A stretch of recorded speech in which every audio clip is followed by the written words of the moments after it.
This is 6-year-old William Jean, a pianist prodigy playing the first movement of Mozart's Piano Sonata No. 15. Burger King foot ladies. First of all, what is a prodigy? According to Oxford Dictionary, a prodigy is a young person whose intelligence or skill is unusually good for their age.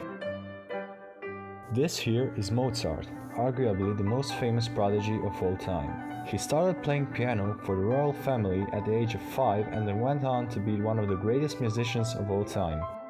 Tchaikovsky himself remarked that Mozart is the highest, the culminating point that beauty has attained in the sphere of music.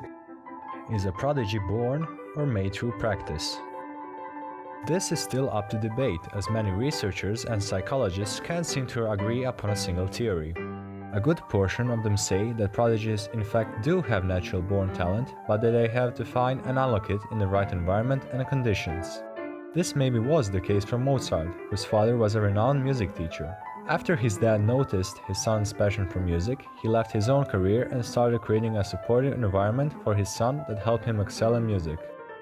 Because prodigies are born with a higher than average IQ, in the field they excel in at least, and commonly show above normal levels of alertness to sounds, feelings, smells and situations, and the fact that these are traits that are typically acquired through genetics, some experts claim that prodigies are born, not made. How exactly are prodigies different from the average person? The answer is working memory. In one particular study, when scientists analyzed the working memory of 8 prodigies, they came across an amazing result. Each of the 8 test subjects had a working memory capacity which put them in the top 1% of the population. Working memory is a cognitive system with a limited capacity that can hold information temporarily. It is important for reasoning and guidance of decision-making and behavior. Some people use the term synonymously with short-term memory, but theorists claim that working memory can be manipulated, while short-term memory only refers to short-term storage of information.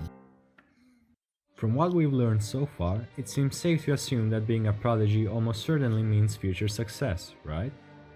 Since prodigies excel in domains that are already well established, they might find that once they have reached the peak, they simply lose interest and drop out.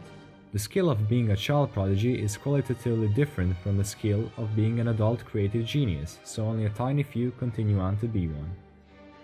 Another difficulty in the life of a young talent is the issue of parents. Some parents will push their children too hard, expecting them to become stars.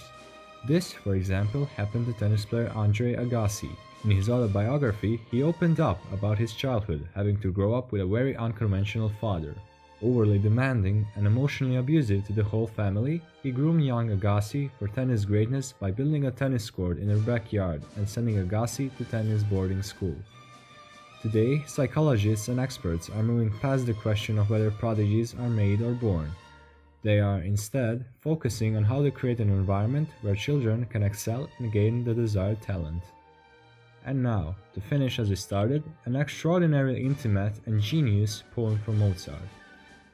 Well, I wish you good night, but first in your bed and make it worst.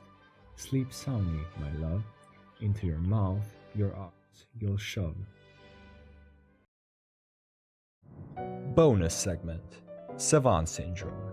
Savant syndrome is a condition in which someone with significant mental disabilities demonstrates certain abilities far in excess of average.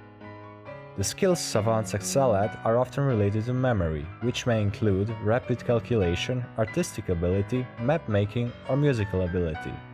Savants generally have a neurodevelopmental disorder such as autism spectrum disorder or a brain injury. Approximately half of all savants are autistic and may be called autistic savants.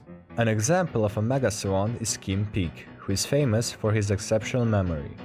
While he could not walk until he was 4 years old and scored a low average 87 IQ, he could speed read through a book in an hour and remember everything he had read. I hope you enjoyed my video on prodigies, because I know I haven't.